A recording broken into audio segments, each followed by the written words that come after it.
아멘. 할렐루야. 사랑합니다. 반갑습니다. 이렇게 일찍 뵈야 하지만 주일을 통하여서 만나게 된 것을 감사하게 생각하고 또 죄송스럽게 생각합니다. 하나님께서 부족한 종을 부르셔서 그동안 우리 보문교회를 위하여 헌신의 사명을 다하신 우리 김용우 감독님의 뒤를 이어서 주의 사명을 감당하게 된 것을 감사하게 생각하며 하나님께서 이제 함께 하심으로 그 사역을 감당할 수 있으라는 믿음 가지고 두렵고 떨리는 마음으로 이 시간 여러분 앞에 하나님 앞에 섰습니다. 주께서 함께 하심으로 사명을 감당할 수 있도록 위하여 기도해 주시고 함께 해 주시기를 바랍니다. 우리 아까도 인사하셨지만 우리 옆 사람들과 함께 한번 이렇게 인사하겠습니다. 사랑합니다. 감사합니다. 축복합니다. 다시 한번 반대편 행복하세요. 우리 할렐루야 한번 합시다. 할렐루야. 두 손 들고 할렐루야. 할렐루야. 오늘 말씀의 제목을 하나님을 향한 갈망이라고 하는 말씀의 제목을 가져봤습니다. 시간이라고 하는 것은 참 공평한 것 같습니다. 젊은 사람들은 시간이 왜 이렇게 안 가느냐고 말하고 나이가 많이 되신 분들은 시간이 왜 이렇게 빨리 가냐고 아쉬워하는 것 같습니다. 나이가 되신 분, 나이가 들어가면 들어갈수록 오래 살고 싶으셔서 왜 너무 시간이 이렇게 빨리 가는지 돌아보니까 젊었을 때는 저도 시간이 참 지루하다 이런 생각들이 있었는데 제가 뭐 아직 그렇게 상노인은 아닙니다만 저도 이제 그 꺾어진 세월을 지나고 보니까 생각보다 참 하루가 살같이 빠르게 지나가는 것을 보게 되기도 합니다. 그러면서 보는 것은 참 시간만큼 공평한 것이 없구나 이런 마음을 갖게 됩니다. 그래서 놀아도 시간은 가고 일을 해도 시간은 흘러갑니다. 정신없이 바쁜 사람도 하루가 가고 뭐 그냥 별 볼 일 없이 흐른 사람들도 하루 해가 지나갑니다. 그래서 인생에서 가장 현명한 것이 시간 관리라. 이 시간을 어떻게 관리하느냐가 그 사람의 삶에 좋은 결과물들을 만들어내기도 하고 또 그렇지 못하기도 하고 가끔 이렇게 자동차를 타고 가다가 FM 라디오 같은데 우연히 지나가는 소리에 이런 노래를 들어보니 춘향가의 한 대목인데 몽둥이 들고 지켜도 못 맞고 철사줄로 동여매도 잡지 못하는 것이 가는 시간이다. 시간, 이게 잡을 수도 없고 나이가 들어갈수록 더 빠르게 흐르는 것 같은 느낌을 받는 시간 속에서 우리가 무엇을 갈망하고 그 갈망 가운데서 무엇을 또 채워서 만족해하며 살아가고 있습니까? 사회심리학자들은 우리 사람을 시간 속에 이제 사는 인간을 갈망하는 존재다. 늘 무엇인가를 갈망하는 것이 사람이고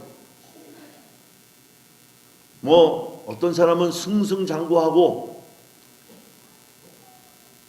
뭐 인생에 대단하게 뭔가가 있을 것이라고 생각하면서 살아가는 사람들도 인간은 무언가 다 채워지지 않은 이런 것들을 보게 된다는 것입니다. 그래서 우리 시대에 가장 성공했던 사람 중에 하나로 꼽히는 애플의 스티븐 잡스는 2005년도 스탠포드 대학교의 졸업시장에서 대학을 졸업하고 사회를 향해서 첫 출발하는 젊은이들에게 자신이 가진 성공의 비결을 이렇게 얘기했습니다. 늘 갈망하라. 배고파라. 갈망하라. 이제 사회를 향해서 나가는 이들에게 뭔가 늘 갈망한, 그리고 늘 우직하게 어리석어라, 좀 우직해라, 어리석어라, 이 두 가지를 말했는데 갈망하라. 이 말은 스티븐 잡스의 이야기는 아니고 스튜어트 브랜드라고 하는 사람이 쓴 지구 카탈로그라고 하는 책의 마지막에 나오는 말을 잡스가 인용함으로 유명한 세계적인 명언이 됐습니다. 늘 우직하게 무언가 더 큰 것을 갈망하게 될 때에 성공할 수 있다.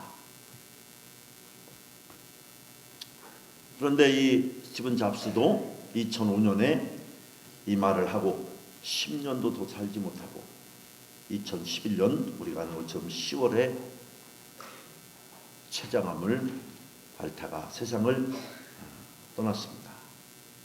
뭡니까? 인간이 성공을 향해서 하는 갈망. 사람이 뭐 이거저거 다 하지만 이런 사람도 그 갈망에도 한계가 있다고 하는 인간의 유한성을 보는 것 아닙니까? 이 갈망한다고 하는 것 자체는 우리 사람의 본성이기 때문에 그 자체가 결코 나쁜 것도 아니고, 어떤 이들은 이 갈망을 분별하지 못할 때 욕망과 혼돈하게 됩니다. 그러나 이 갈망은 욕망하고는 완전히 다른 뜻입니다. 자기의 욕심으로, 어떤 자기의 욕구를 중심으로, 기독교적 관점에서 본다면 이 갈망과 욕망을 사전적 의미는 아니고요, 기독교적 관점에서 본다면 욕망은 내가 인생의 주어고 나를 중심으로, 교회도 나를 중심으로, 우리 가정도 나를 중심으로, 또 사회도 직장도 나를 중심으로 돌아가는 그런 어떤 자기의 필요를 충족시키려는 발상에서 나온 것을 욕망이라고 한다면, 갈망은 그분을 향한, 궁극적으로는 하나님을 향한, 내 인생의 주어가 하나님이고 나의 삶의 중심이 교회이고 또 가정 공동체, 또 개인 공동체, 이런 타자를 향한, 우리 기독교의 핵심을 말하면 사랑이라고 말하지 않습니까? 그 사랑이 뭡니까? 사랑. 우리가 뭐 세상 사람들도 유행가의 가사에도 사랑이 있고 별의별 사랑 뭐 사랑 타령도 있고 별거 다 있는데, 기독교가 말하는 사랑은 타자에 대한 사랑, 기본적으로 그렇게 훈련받고 그렇게 하나님을 알므로 인해서 나만 알고 욕망의 사람이 갈망의 사람으로, 나만 알고 이기적인 사랑을 하던 사람이 타자를 향한 사랑으로 바뀌어지는 과정을 우리는 성화의 과정이라고도 부르지요. 이 문제는 무엇을 갈망하느냐? 여러분은 무엇을 갈망하십니까? 세상 없는 뭐 나라와 민족을 위하여, 통일을 위하여, 교회 신학도들이나 목사님들이 교회를 위하여, 하나님의 영광을 위하여, 성도들이 우리가 무슨 명분 있는 이야기들을 하지만 우리 안에 정말 나에게 절박한 문제들이 있다고 할 때 그런 것들이 우리 앞에 보이지 않습니다. 누가 무슨 말을 해도 들리지도 않아요. 내가 갈망하는 문제가 해결되지 않았기 때문에 모든 게 거기에 초점을 맞추게 되죠. 손에 잡힐 듯 하지만 결코 손에 잡히지 않는 허상과 신기루와 같은 것을 갈망하느냐, 아니면 변질되지 않는 영원한 가치를 갈망하느냐. 오늘 본문의 시편 42편에서 중요하게 확인할 수 있는 사실은, 이 시편을 기록한 저자가 큰 낭망 중에 있다는 겁니다. 절망하고 있습니다. 사실 이 불교에서는 우리 기독교에게 늘 감사하고 고마워해야 돼. 우리 기독교인들이 오늘도 새벽에 보니까 기도하는 분들 중에서 뭐라고 기도합니까? 하나님 절망하지 않게 하여 주시옵소서. 절망하지 않게 하여 주시옵소서. 그래서 절이 안 망하고 여지까지는 교회 아니었으면 벌써 망했는데 우리 기독교인들이 참 교회가 여기 와보니까 중요하게 있는 단어 가운데 하나 상생이라는 단어를 막 여기도 붙이고 저기도 붙이고 막 감독님의 트레이드 마크가. 그래서 우리도 상생하느라고 절망하지 않게 해달라고. 오늘 본문의 이 시편 기자는 그런데 그의 환경과 조건이 너무너무 낭망이 되는 겁니다. 불안에 떨고 있고 마음에 큰 어려움과 상처가 있어요. 여러분 아무리 산의 진미가 있고 좋은 환경이 주어지고 일일이만 춤을 춰도 내 안에 상처가 있고 내 문제가 해결되지 않으면 즐겁습니까? 기쁩니까? 이 시편의 저자가 이토록 낭망하고 있는 이유는 몇 가지가 있는데, 첫째는 자신의 눈앞에 펼쳐진 현실이 너무나 암담하기 때문에 그런 낭망하고 있습니다. 오늘 우리가 보고 있는 이 시편의 저자가 구체적으로 어떤 현실에 직면했는지 그 내용은 오늘 본문에 얘기하지 않아요. 알 수가 없습니다. 특히 시편은 그 구성을 우리가 파내기가 어려워요. 그러나 시편 42편 오늘 본문의 9절 말씀, 10절 말씀을 보면 그 심중을 읽을 수가 있어요. 함께 한번 시편 성경 보십시다. 42편 9절 10절 말씀 함께 한번 읽겠습니다. 내 반석이신 하나님께 말하기를 어찌하여 나를 잊으셨나이까? 내가 어찌하여 원수의 압제로 말미암아 슬프게 다니니까 하리로다. 하나님이 왜 낭망? 하나님께 말하기를 어찌하여 나를 잊으셨나요? 하나님이 나를 잊어버리셨어. 내가 어찌하여 원수의 압제로 말미암아 슬프게 다니. 가는 곳마다 원수들이 나를 그냥 낭망하는 이유. 19절 함께 한번 보십니다. 10절 말씀 함께 봅니다. 내 뼈를 찌르는 칼같이 내 대적이 나를 비방하여 늘 내게 말하기를 내 하나님이 어디 있냐?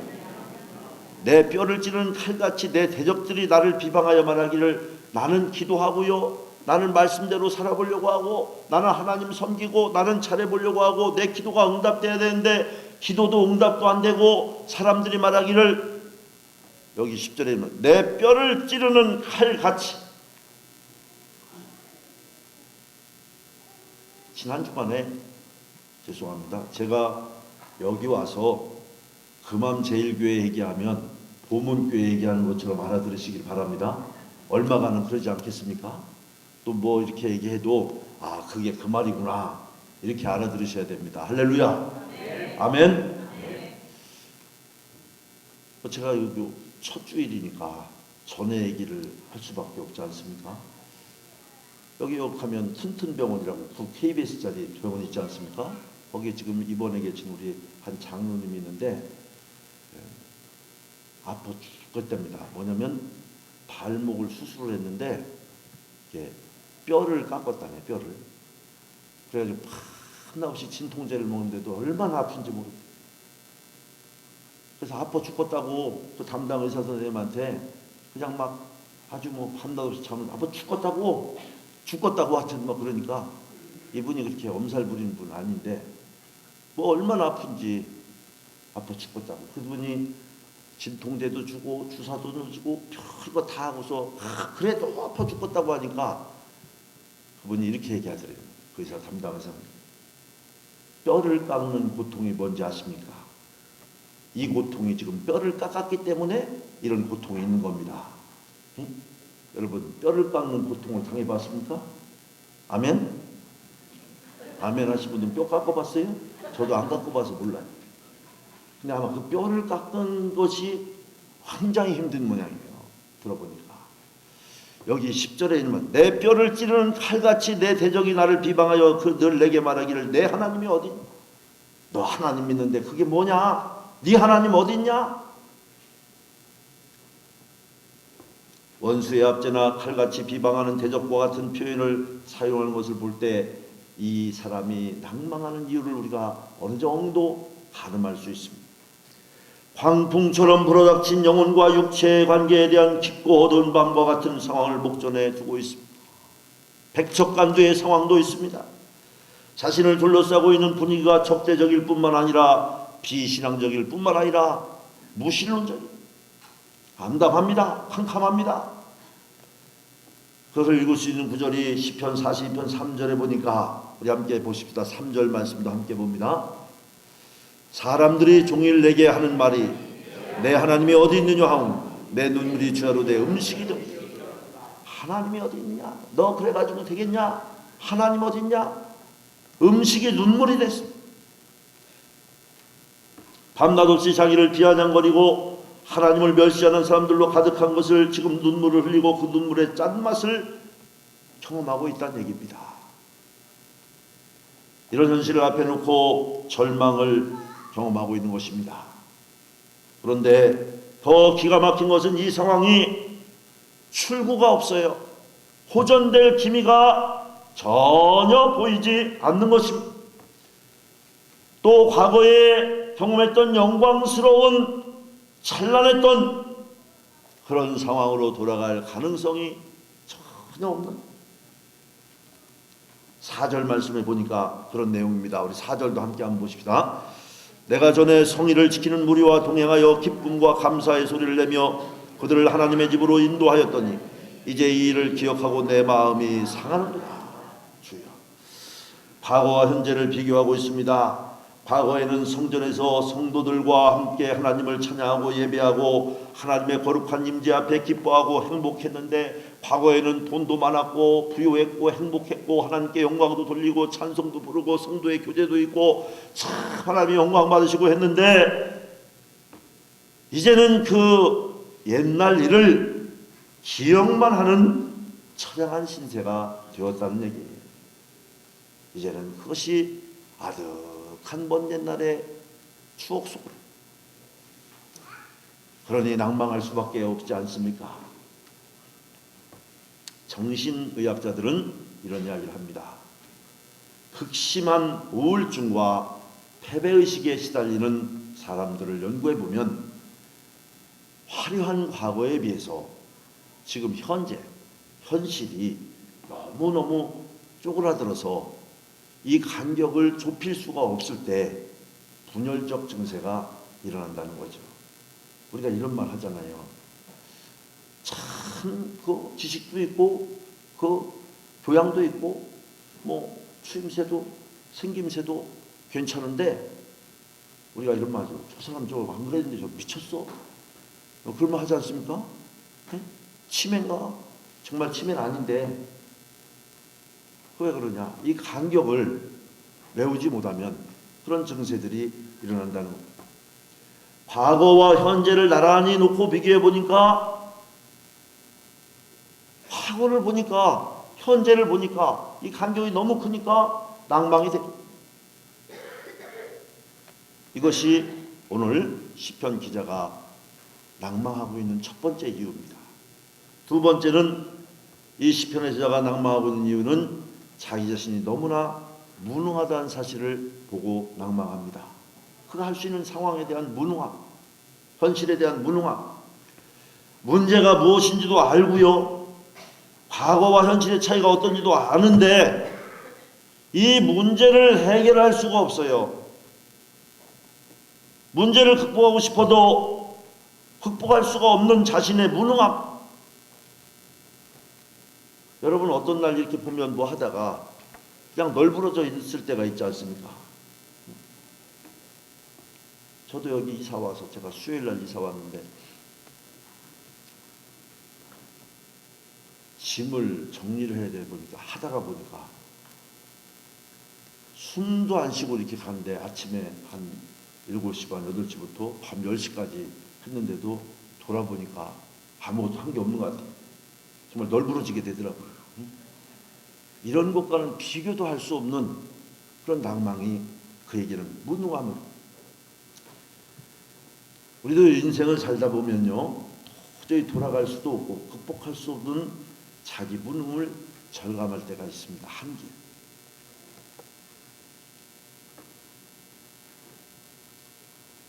얼마 전에도요, 프로축구 했던 분을 한번 만났는데, 나이가 좀 옛날에 하신 분,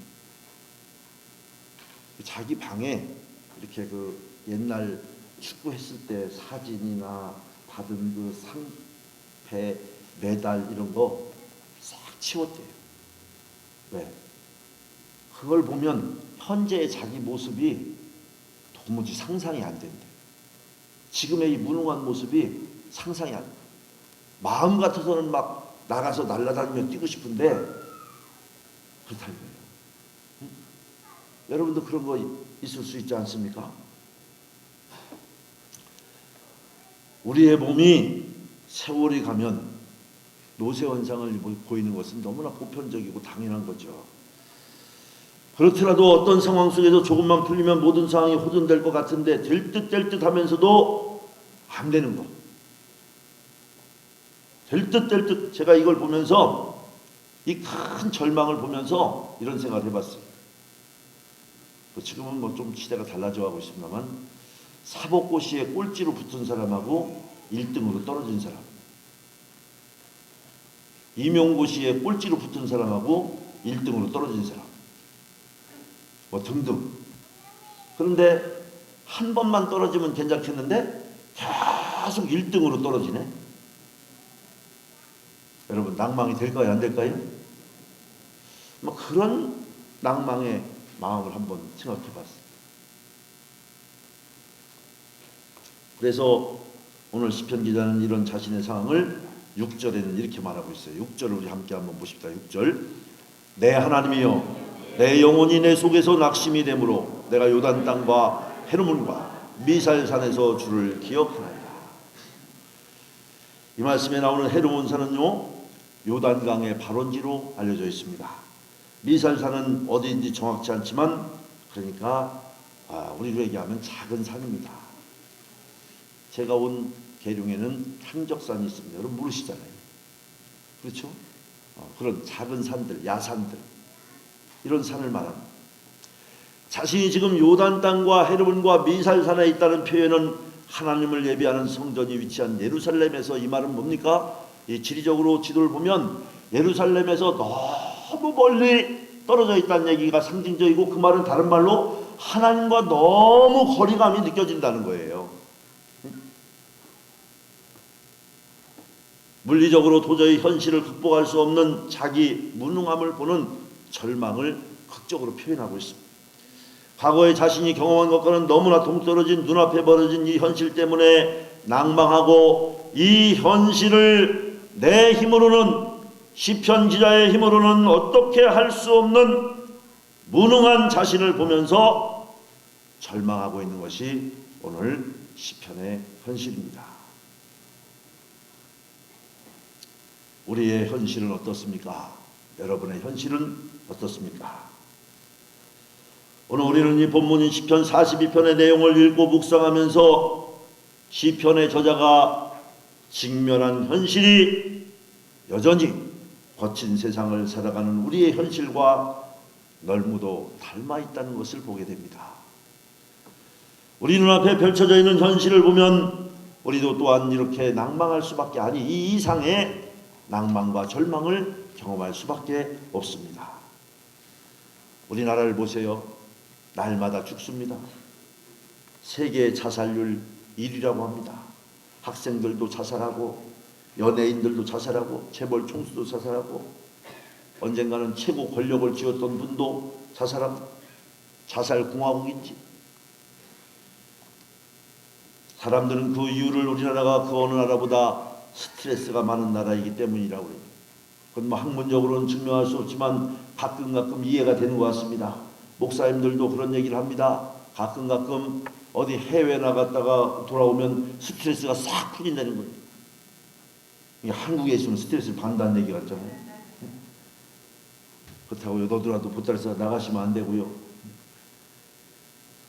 자세히 보면 많은 사람들이 절망 때문에 죽어가고, 절망은 어느 철학자의 말대로 죽음에 이르는 치명적인 병이라고 말할 수가 있습니다. 지난번에는 어떤 사업하는 분을 봤는데 메르스가 덮치면서 매출이 절반 이하로 툭 떨어지면서 문을 닫아야 되고, 개인적으로 낭망하고 절망하고 있습니다. 어떤 이는 가정의 화목함 때문에 낭망하고 있는 상황이 있습니다. 얼마 전에 지난 여름에 제가 있던 교회에 파송 선교사인 송도경 노은숙 선교사 목사 한 수 받고 바로 중국에 가서 중국에서 20년 넘게 선교의 열정을 불태웠던 사람, 추방을 당했습니다. 그때도 낭망하지 않았는데, 그때도 그냥 와서 또 어떻게 하겠지 했는데, 한국에 와서 20, 30년 평생을 모태로부터 하나님 믿고 가족들로부터 다 이렇게 믿고 살아왔는데, 평생을 예수 믿고 한국 교회에서 살았는데 20, 30년을 중국 선교를 하고 한국에 와서 한국 교회에 적응하려고 보니까 적응이 도저히 안 된다네. 그래서 낭망이 된답니다. 추방될 때보다 더 낙심이 된답니다. 우리가 세상 속에서 낭망하고 힘들어하는 형제 자매들을 보나 교회를 보나 절망의 그림자가 덮고 있는 세상을 보나 탄식하지 않을 수가 없습니다. 그런데 더욱 기가 막힌 것은 상황을 개선할 만한 능력과 지혜와 용기가 없다는 것이 바로 더욱 낭망하게 만들고 더욱 불안하게 만드는 것입니다. 여러분은 어떠십니까? 여러분은 어떠십니까? 희망을 이야기하고 복음의 능력을 전해야 할 목사이지만 왜 낭망을 이야기하는가? 그러나 고민도 안 하고 여러분 낭망도 안 하고 불안해하지도 않으면서 좋은 말만 하고 긍정적인 설교만 하는 목회자가 꼭 성경적인 목회자는 아니라고 봅니다. 성경은 오히려 현실을 정확하게 직시하면서 불편한 진실에 대하여 오히려 낭망하고 불안해하고 마음이 상해서 잠을 자지 못하면서 고통하고 신음하는 가운데 선지자적 통찰을 가지고 움직이려고 몸부림치는 편이 훨씬 더 정상적인 영적 지도자다운 자세가 아닐까 싶습니다. 사랑하는 성도 여러분, 성경을 보십시오. 성경에 있는 위대한 인물들 치고 낭망을 경험하지 않은 사람이 하나도 없습니다. 믿음의 조상 아브라함이, 이스라엘의 위대한 지도자 모세가, 선지자 이사야와 예레미야의 경우는 아주 적나라하게 자신이 직면하고 있는 현실 앞에 낭망하고 있는 것과 불안함을 보여주는데, 예레미야서 1장 4절로 6절에 보니까 이렇게 말씀합니다. 함께 한번 보십시다. 예레미야서 1장 4절로 6절 말씀. 여호와의 말씀이 내게 임하니라. 이르시되 내가 너를 모태에 짓기 전에 너를 알았고 내가 배에서 나오기 전에 너를 성별하였고 너를 여러 나라의 손자로 세우노라 하시기로 내가 이르되 슬프도소이다. 주 여호와여 보소, 나는 아이라 말할 줄을 알지 못하나이다. 자, 한마디로 겸손의 표현이 아니라 말할 수 없는 초조와 불안에서 깊은 마음의 심연에서 나오는 신음소리입니다. 예레미야와 같은 이 하나님의 사람들의 입에서 터져나오는 신음소리, 가슴에 뭉쳐있는 불안, 몸부림치는 믿음의 사람들이 보여주는 이 낭망. 그런데 믿음의 사람들과 세상 사람들이 갖는 낭망에는 딱 하나 차이가 있습니다. 세상 사람들은 이 낭망 가운데에서 세상 길을 가지만 우리 믿음의 사람들은 이 낭망 가운데 정말 바닥보다 더 깊이 내려가는 그런 낭망 가운데 우리 성도는 하나님을 찾는 줄로 믿습니다. 사슴이 시냇물을 찾아 헤매이듯이 내 영혼 하나님을 찾아야 할 줄로 믿습니다. 제가 하나님을 향한 갈망, 가로 열고 완 이렇게 써놨는데 그거를 뺐네요. 다음 주에 2가 진행이 될 예정입니다. 오늘은 여기까지 말씀을 전하겠습니다. 하나님을 갈망하시기 바랍니다. 다음 주에 꼭 오시기 바랍니다. 하나님을 만나게 될 줄로 믿습니다. 함께 일어나시고 기도하겠습니다.